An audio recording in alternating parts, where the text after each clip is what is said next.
Assalamualaikum warahmatullahi wabarakatuh. Halo semua, selamat datang di podcast Belajar Bareng. Ruang diskusi santai tapi bermakna seputar dunia pendidikan.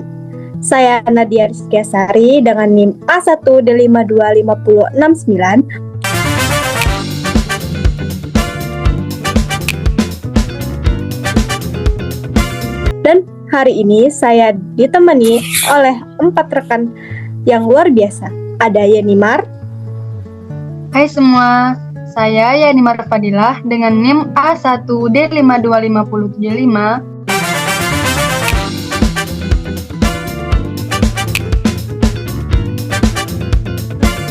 Senang bisa hadir. Ada Anggun. Halo, saya Anggun Aulia Purba dengan NIM A1D5250078.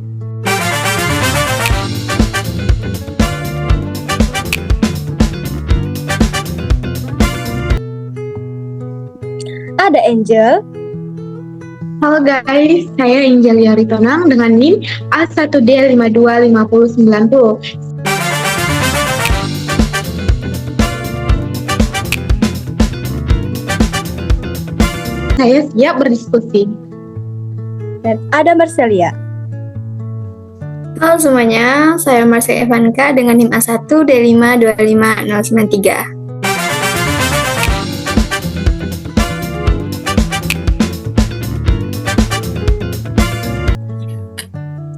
Nah, hari ini kita bakal bahas topik yang deket banget sama kita sebagai mahasiswa administrasi pendidikan. Apa ya? Yaitu perencanaan pendidikan. Dan yang spesial, kita punya bahan dari hasil observasi kita langsung. Kita melakukannya bersama di SMP Negeri 7 Muaro Jambi pada tanggal 15 April 2026 lalu. Iya, ini bukan sekedar teori dari buku ya, tapi pengalaman kita langsung turun ke lapangan. Seru banget nggak sih waktu itu kita bisa ngobrol langsung sama pihak sekolah dan melihat kondisi nyatanya? Betul banget. Jadi, buat kalian yang dengar podcast ini, entah sesama mahasiswa, guru, kepala sekolah, atau siapapun yang peduli sama pendidikan, semoga obrolan ini kita hari ini bermanfaat. Yuk kita mulai. Oke, kita mulai dari pondasi dulu. Yenimar, kamu yang paling banyak riset soal teori ini. Coba jelaskan, kenapa sih perencanaan pendidikan itu penting? Siap, begini. Perencanaan pendidikan itu ibarat kompas bagi semua sekolah. Tanpa perencanaan baik, semua kegiatan pendidikan bisa berjalan tanpa arah yang jelas, nggak efektif, nggak efisien. Betul banget, tapi banyak juga orang yang selalu salah paham. Padahal perencanaan pendidikan itu bukan cuma soal ngisi form atau bikin dokumen administrasi yang tebal nggak sih?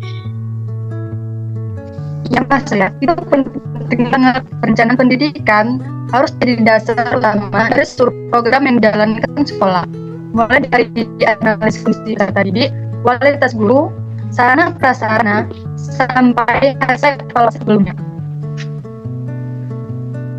Makanya, di dalam Undang-Undang Nomor 20 Tahun 2003 tentang Sistem Pendidikan Nasional juga ditegaskan bahwa pendidikan nasional harus bisa mengembangkan kemampuan dan membentuk karakter peserta didik. Nah, itu nggak bisa tercapai kalau perencanaan nggak matang ya. Wah, jadi landasan hukumnya juga ada ya? Anggun, dari sisi tahapan, perencanaan pendidikan itu mewakili proses apa saja sih? Nah, ini menarik. Jadi, ada 5 tahapan utama. Yang pertama, identifikasi masalah atau analisis kebutuhan. Sekolah harus tahu dulu kondisi realnya seperti apa. Yang kedua, penetapan tujuan yang jelas dan terukur. Ketiga, penyusunan program kerja. Keempat, pelaksanaan. Dan kelima, evaluasi.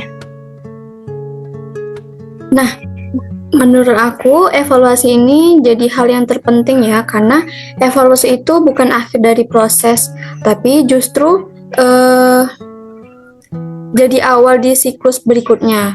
Jadi, evaluasi itu adalah proses yang terus berputar dan berkelanjutan. Persis, itulah yang disebut perencanaan pendidikan yang berkelanjutan. Dan semua proses ini harus dituangkan dalam dokumen resmi seperti visi dan misi sekolah, RKJM, dan RKT. Oke, sekarang kita masuk ke bagian yang paling ditunggu-tunggu. Hasil observasi kita langsung. Anggun, kamu yang paling banyak dokumentasi nih soal profil sekolahnya. Ceritain dong kondisi SMP Negeri 7 Muaro Jambi. Baik, dengan senang hati. Jadi, SMP Negeri 7 Muaro Jambi ini sudah berdiri sejak tahun 1984. Berarti sudah lebih dari 4 dekade melayani dunia pendidikan di Muaro Jambi. 40 tahun lebih. Itu sejarah yang panjang banget ya. Iya banget. Sekarang, jumlah siswanya sudah mencapai sekitar 667 orang, dengan 40 guru dan 6 tenaga kependidikan.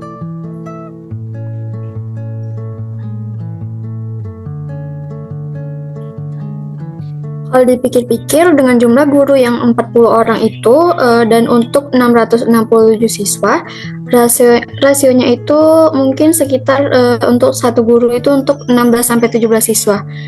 Dan itu cukup ideal sih sebenarnya. Betul. Dan yang menarik lagi, sekolah ini sudah menerapkan kurikulum merdeka yang menekankan pembelajaran berpusat pada peserta didik. Mereka juga menerapkan pendekatan deep learning, pembelajaran mendalam yang nggak cuma fokus ke aspek kognitif, tapi juga keterampilan dan karakter. Wah, progresif ya. Berarti sekolah ini nggak stuck di cara lama aja ya? Iya, dan dari sisi dokumen perencanaannya juga sudah ada. Mereka punya RKJM dan RKT yang disusun mengacu pada visi dan misi sekolah. Jadi ada struktur yang sangat jelas. Oke, sekarang kita masuk ke temuan lapangan. Angel, kamu yang waktu itu banyak terlibat dalam analisis data nih. Apa saja yang menurut kamu sudah berjalan baik di sana? Nah, banyak hal positif yang kita temukan. Yang pertama, proses perencanaan mereka sudah berbasis analisis. Sebelum menyusun program, mereka selalu menganalisis dulu kondisi sekolah, serta didiknya seperti apa, gurunya bagaimana, sarana-prasarananya juga bagaimana. Ya, itu penting banget sih, karena kalau nggak ada analisis awal, program yang disusun itu bisa nggak nyambung sama kebutuhan sebenarnya. Nah, betul sekali. Nah, yang kedua, evaluasi rutin setiap tahun. Mereka mengevaluasi proses pembelajaran, kinerja guru, dan pencapaian siswa, dan hasilnya dipakai sebagai bahan untuk menyusun perencanaan tahun berikutnya. Nah, itu menunjukkan bahwa prinsip berkelanjutan dalam perencanaan sudah jalankan ya. Nah, saya mau tambahkan nih, kepala sekolah juga aktif melakukan observasi kelas dan survei tahunan untuk memastikan pelaksanaan pembelajaran berjalan sesuai dengan rencana. Jadi, ada mekanisme pengawasan yang nyata. Soal keterlibatan orang tua, mereka tuh udah melakukan pertemuan di awal tahun ajaran dan sosialisasi program. Jadi orang tuanya nggak dibiarkan nggak tahu soal arah pendidikan anaknya nanti ke depannya. Wah, bagus banget ya. Tapi tentu ada sisi yang masih perlu dikembangkan kan? Nah, ini bagian yang menurut saya justru paling penting untuk dibahas jujur, karena dari sini kita bisa belajar banyak. Setuju banget. Apa kendala utamanya, Anggun? Jadi, kendala yang paling menonjol adalah keterbatasan sarana dan prasarana, terutama di bidang teknologi. Bayangin ya, sekolah punya lebih dari 600 siswa, tapi laptop yang tersedia hanya sekitar 25 unit. 25 untuk 600 lebih siswa, itu berarti satu laptop untuk sekitar 25 siswa dong. Berat banget kalau mau menerapkan pembelajaran berbasis teknologi. Dan ironisnya, mereka sedang menerapkan kurikulum merdeka yang justru sangat mendorong penggunaan teknologi dalam pembelajaran. Jadi, ada gap yang cukup besar antara kebijakan dan fasilitas yang tersedia. Untuk kendala ini sebenarnya masalah klasik di banyak sekolah di Indonesia ya, terutama di luar kota besar, mungkin di wilayah 3T contohnya ya. Kebijakan pendidikan seringkali itu lebih cepat melaju daripada ketersediaan infrastrukturnya. Terus, bagaimana sekolah ini menghadapi kondisi ini? Nah, mereka melakukan penentuan prioritas program. Dalam kondisi keterbatasan anggaran, mereka bekerja sama dengan Dinas Pendidikan Kabupaten dan lebih mengutamakan program yang berkaitan langsung dengan kebijakan pemerintah serta kegiatan yang bisa meningkatkan prestasi siswa, seperti seni, menyanyi, menari, dan storytelling. Dan soal keterlibatan stakeholder, meski sudah ada, tapi masih bisa ditingkatkan. Orang tua dan guru dilibatkan pada tahap sosialisasi program yang sudah jadi, bukan sejak tahap perencanaan awal saja. Nah, iya. Jadi ini adalah salah satu rekomendasi penting dari observasi kita kemarin. Nah, idealnya keterlibatan semua pihak itu dimulai dari awal. Jadi bukan hanya dikasih tahu hasilnya aja. Nah, dari laporan kita ini juga ada konsep yang menarik banget nih, yaitu metode HAP atau analitik hierarchy progress angel. Ini kan area kamu banget, jelasin dong. Oke, saya akan coba jelasin dengan bahasa yang mudah dimengerti ya. Jadi, AHP ini dikembangkan oleh profesor bernama Thomas L. Sethi. Metode ini dirancang untuk membantu pengambilan keputusan yang kompleks, yaitu ketika ada banyak pilihan dan banyak faktor yang harus dipertimbangkan sekaligus. Contoh kasusnya kalau di sekolah, gimana Angel? Oke, ilustrasi gampang ya. Misalnya, kepala sekolah harus memilih mau memprioritaskan beli laptop baru atau renovasi perpustakaan atau tambah program ekskul. Dengan AHP, kita bisa menyusun semua pilihan itu dalam hierarki. Tujuannya apa? Kriterianya apa saja? Alternatifnya apa saja? Lalu kita bandingkan satu persatu secara sistematis. Berarti nggak asal tunjuk atau berdasarkan siapa yang paling vokal di rapat ya? Nah, itu betul sekali.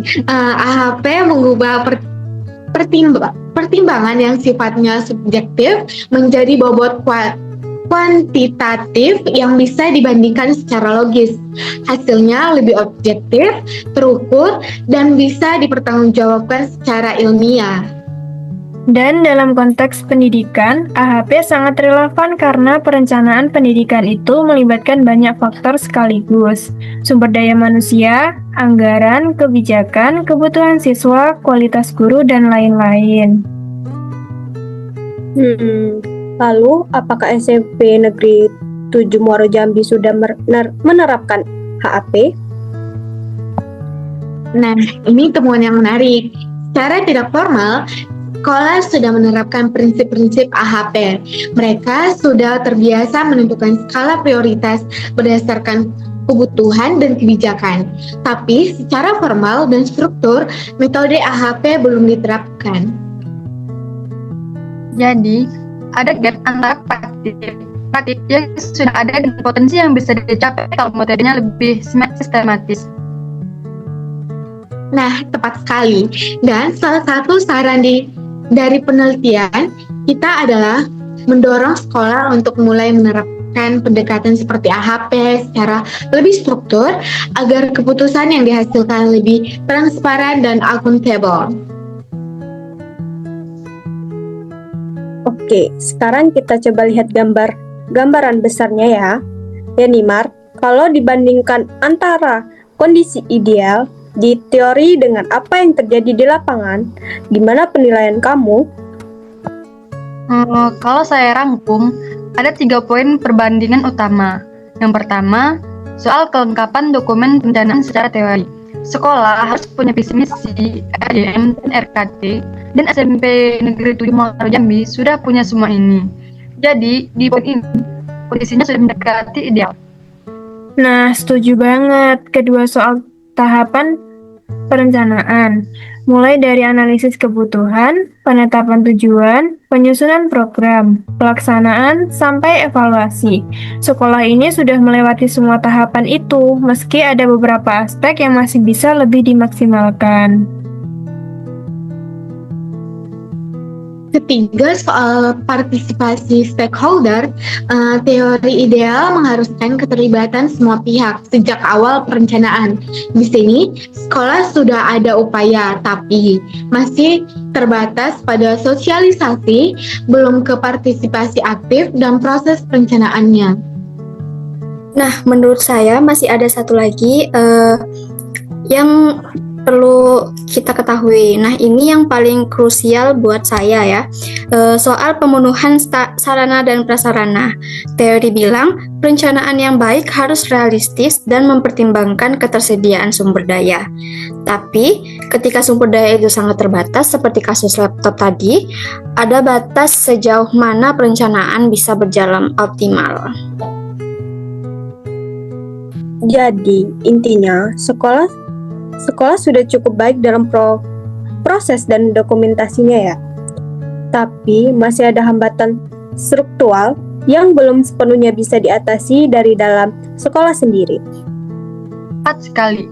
Dan ini sebenarnya bukan semata-mata kekurangan sekolah, tapi juga gambaran tantangan sistem pendidikan yang lebih besar di tingkat kabupaten dan nasional.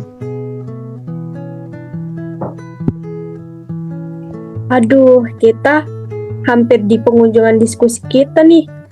Marcelia, kamu yang biasanya jago bikin kesimpulan yang solid. Apa ya kesimpulan dari penelitian kita ini? Nah, oke, jadi coba saya simpulkan ya. Secara umum, perencanaan pendidikan di SMP Negeri 7 Muaro Jambi ini sudah dilaksanakan dengan cukup baik dan telah memenuhi sebagian besar prinsip yang ada dalam teori. Hal ini terlihat dari adanya dokumen RKJM dan RKT,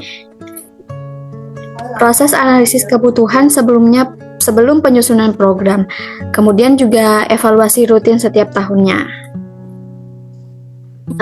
Tapi ada nggak sih 3 hal yang masih perlu dikembangkan, yaitu pemenuhan sarana prasarana terutama teknologi, peningkatan keterlibatan stakeholder sejak awal perencanaan, dan penggunaan metode pengambilan keputusan yang lebih sistematis terhadap AHP. Dan dari sisi saran praktis, ada 5 rekomendasi yang kita ajukan. Yang pertama, optimalkan penggunaan data dalam setiap tahap perencanaan. Yang kedua, tingkatkan sarana-prasarana terutama perangkat teknologi. Ketiga, pertimbangkan penerapan metode AHP secara formal. Keempat, libatkan lebih banyak pihak sejak tahap perencanaan awal. Dan yang terakhir yaitu bagi peneliti selanjutnya, mengembangkan penelitian ini dengan pendekatan yang lebih mendalam. Yang saya paling tekankan dari semua ini, perencanaan pendidikan yang baik itu bukan kemewahan. Itu adalah kebutuhan dasar agar setiap rupiah yang diinvestasikan dalam pendidikan bisa benar-benar berdampak bagi siswa. Wah, kalimat penutup yang powerful ya, banget dari Yenimar. Saya setuju sepenuhnya. Oke, itu tadi diskusi kita tentang perencanaan pendidikan dari konsep dasar, praktik, nyata di lapangan, tentang tantangan yang dihadapi, sampai rekomendasi solusi. Semoga bermanfaat buat kalian semua. Nah, oke, baik. Terima kasih teman-teman yang udah dengerin kita hari ini. Nah, penelitian ini berangkat dari rasa ingin tahu yang tulus tentang bagaimana pendidikan benar-benar berjalan di sekolah-sekolah kita. Dan kami berharap podcast ini bisa jadi bahan refleksi buat siapapun yang berkecimpung di dunia pendidikan, bahwa setiap keputusan kecil dalam perencanaan punya dampak besar bagi ribuan anak didik. Kalau kamu punya cerita, pengalaman, atau pertanyaan soal perencanaan pendidikan di sekolahmu, yuk share, kita belajar bareng, tumbuh bareng. Dan jangan lupa share podcast ini ke rekan-rekan mahasiswa, guru, atau siapapun yang peduli sama pendidikan. Indonesia, bersama kita bisa bikin perubahan yang lebih baik. Sampai jumpa di episode berikutnya dari kami berlima. Tetap semangat, tetap belajar, dan tetap cinta pendidikan. Dadah!